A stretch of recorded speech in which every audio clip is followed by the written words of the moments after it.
السلام عليكم ورحمه الله تعالى وبركاته. كنتمنى كاملين تكونوا بخير وعلى خير، وهذا الفيديو وصلكم نتوما في احسن الاحوال.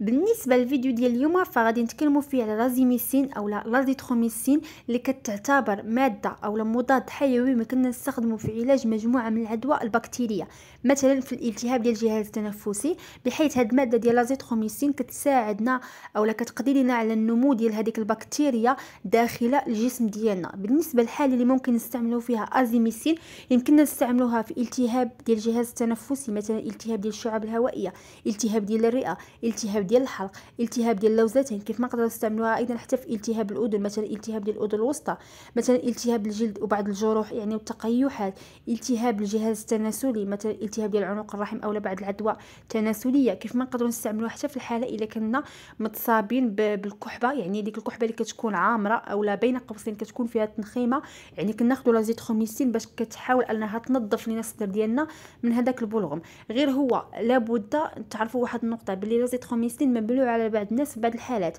مثلا الناس اللي عندهم حساسيه من لازيتروميسين، الناس اللي كيعانيو من مشاكل في الكبد والكلي، اضطرابات في القلب، يعني ولا كنتو كتاخذوا شي ادويه اخرى مثلا ادويه القلب او ادويه ديال تخثر الدم، لابد من تستشيروا مع الطبيب قبل ما تاخذوا لازيتروميسين. كيف ما ممنوعه على النساء الحوامل والنساء المرضعات الا بالاستشاره ديال الطبيب، يعني لازيتروميسين كنستشيروا مع الطبيب قبل ما تاخذها السيده الحامل والمرضع. بالنسبه للاعراض الجانبيه اللي يقدر يسببها ازيميسين، يقدر يسبب لنا مشاكل في الجهاز الهضمي، مثلا غثيان او قيء او الم في البطن او اسهال او امساك.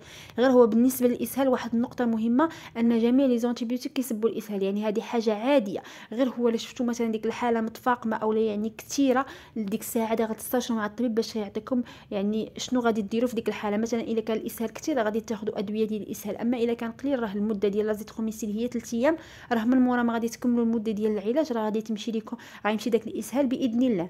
ممنوع على الناس اولا يعني يقدر يسبب لنا طفح جلدي في حاله اذا كنا كنعانيو من حساسيه ديال لازيتروميسين، يقدر يسبب لنا الام عفوا في الصدر وعدم انتظام ديال ضربات القلب. غير هادو اعراض جانبيه كتبقى ثانويه، تقدر تظهر عند الشخص كيف ما تقدر ما تظهرش. بالنسبه لطريقه الاستعمال ديالو راه طريقه سهله جدا، يعني غادي تاخذوا حبه، لان البواطه ديال الازيميسين كتحتوي على 3 ديال الحبات، غادي ناخذوا حبه كل نهار، مثلا غادي ناخذوها في الغداء ولا في العشاء بعد الاكل، يعني حبه نهار الاول، حبه نهار الثاني، حبه نهار الثالث، راه باذن الله غادي يجيب الشفاء باذن الله. واخا تشوفوا البواطه فيها غير 3 ديال الحبات، ولكن راه المفعول قوي الا كنتو كتعانيو من هاد الاعراض اللي ذكرنا في الاول ديال الفيديو. راني خليت لكم الفيديو بالتفصيل على قناتي في اليوتيوب بالنسبه للناس اللي بغاو تفصيل دقيق على هاد الدواء.